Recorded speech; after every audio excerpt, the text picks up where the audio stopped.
So Blueface is just like hot right now. Like anything. But do you think he's a good-looking dude? A black dude? African American? Booty scratcher?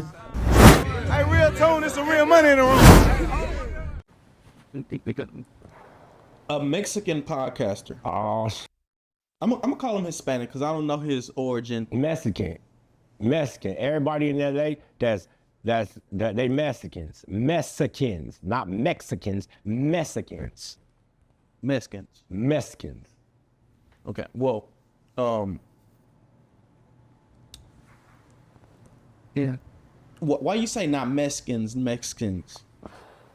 Because you have to understand that Mexicans come from Mexico. Half the Mexicans in LA don't even speak Spanish.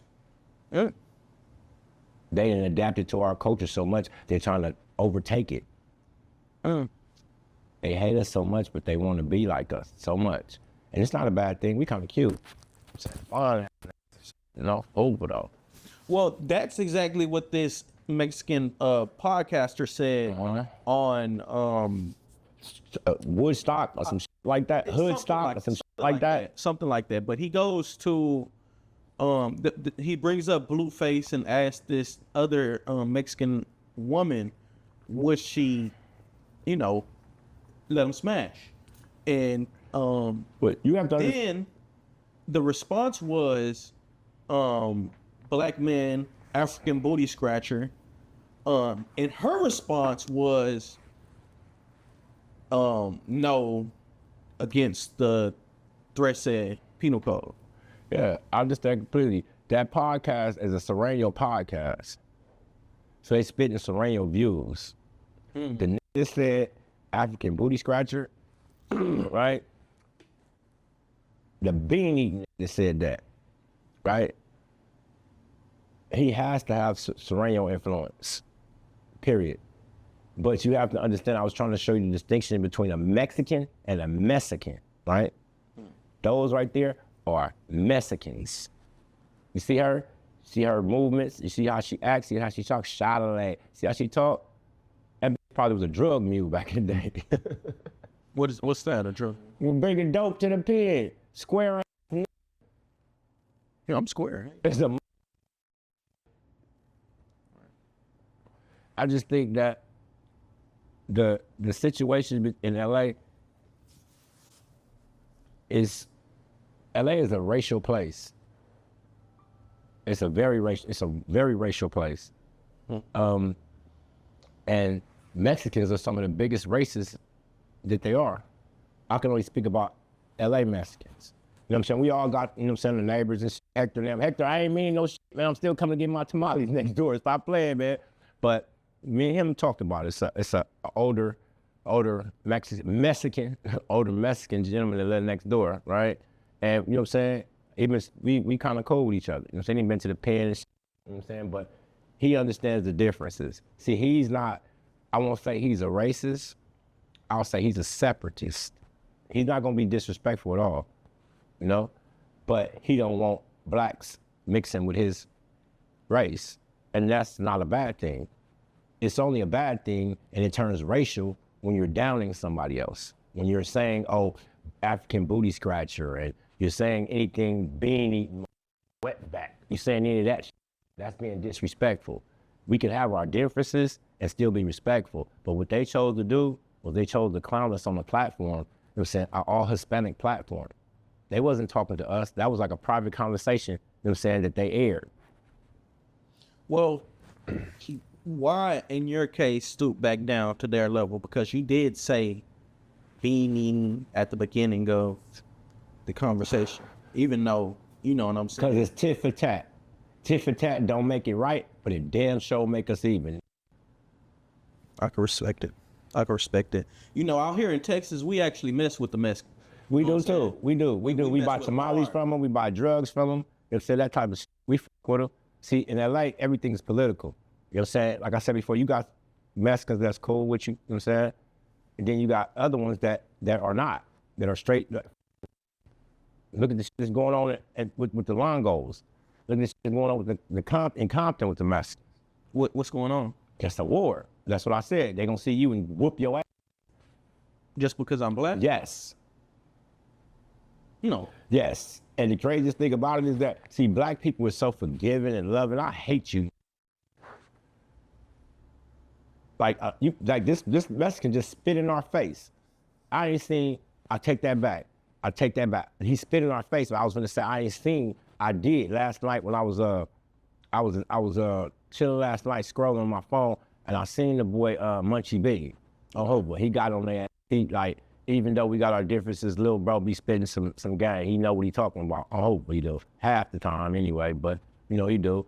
But yeah, what he said was very important. Y'all should go back and watch that because he's giving you our perspective as a gang member dealing with these dudes. What is your perspective as a gang member? They the enemy. They the enemy. So you beefing with most black gangs and the Mexicans as a Hoover? The police, baby mamas, all that shit. Why do the blacks and the Mexicans beef out there in LA? Different reasons, different hood politics like that. You know, sometimes majority of it has to do with drugs, the drug trade. I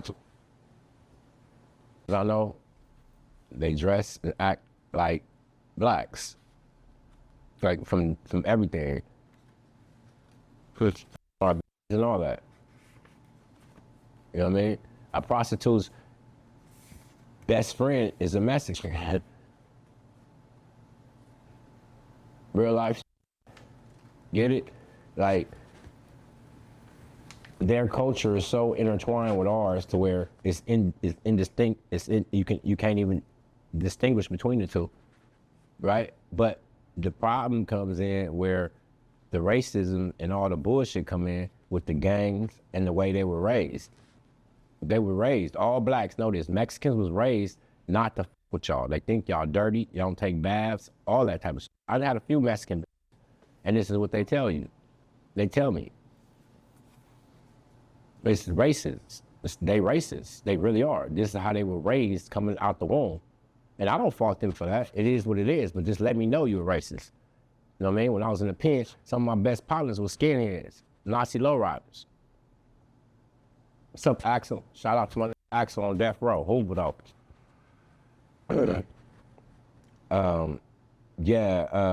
And that's kind of crazy, huh? Yeah. What, like, how did y'all make a relationship? You and a skinhead? Mutual respect. Mutual respect. You get it?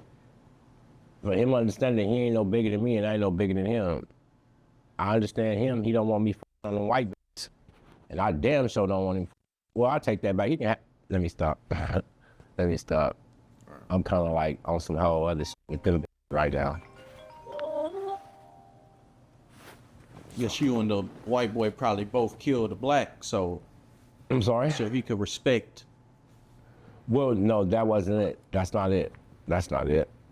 No, that didn't have anything to do with any killing. It's just a mutual respect. Like when you're in the prison, like you going from one prison to the next prison to the next prison to the next prison, all with the same people. Like you might go a little bit before him, a little bit after him, but these same people you're gonna keep seeing.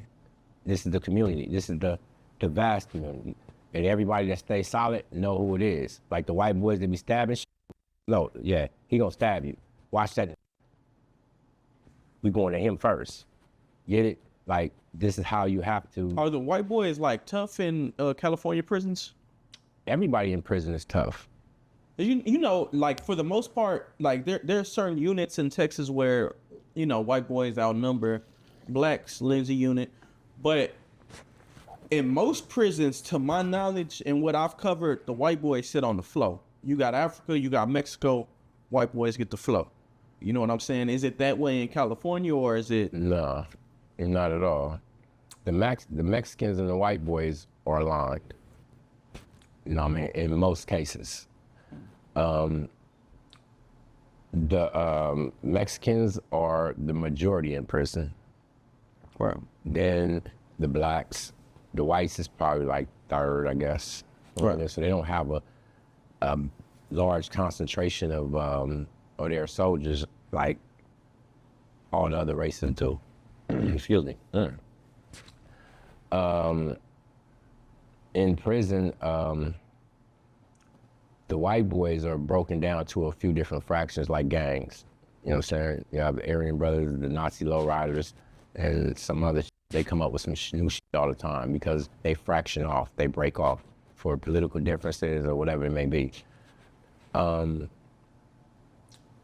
They are allies with the Hispanics, the Serranos, the Southsiders. Yeah. In most cases they are. Like they went to war before, the Mexicans and the whites. It don't last long, over dope. I mean, so it don't last long. But you ask, are they sitting on the floor? Nah. Mom, when I first went to prison, my reception was Delano. And I was supposed to go to Calipat. Actually, I was supposed to go to Calipatria, where I ended up at. But my first prison, I opened up High Desert State Prison, right? So for those people who don't know what it's like to open up a level 4 prison in California, it's war straight out the gate. And this is my first time in prison. I weighed about 90 pounds at that time. You know what I mean? So the situation was kind of dire. I was in the first race ride there. It was over T-Black shop, T-Black BPS. It was over his Burgundy Bean. Oh, no. So in that situation, when you go to a new prison, you have to play politics. This is where prison politics come from. You know, everything is pretty much politic, from the showers to the water fountains to the handball courts to the benches to where you can stand to where you can't stand, what area you can go in, what toilets you can use, what phone you can use. This is too complicated. Right. And each one of those things I just brought up is being politicked on for a different reason by all these different races. Oh, well, we want this phone because the homie in cell 111, excuse me, like 102, 103, and he right in front of it.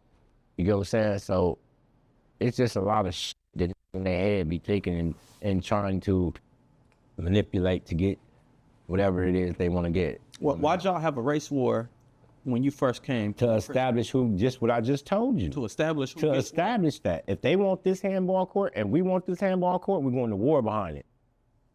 What do you mean? This is prison. This ain't like, it's funny to me because I be listening to all these dudes and they be speaking my name. You couldn't even breathe the same air I breathe. You don't even know y'all own big homies. I went to jail when I was 18 years old, bro. Didn't get out until I was 35. All these niggas praise, they raised me in that big crazy D. Matrix Gangsters, Sparks from Raymond, Lala from Sick and Deuce East Coast, Dan Tanner from Long Beach, Spartacus. See, y'all can say what y'all want.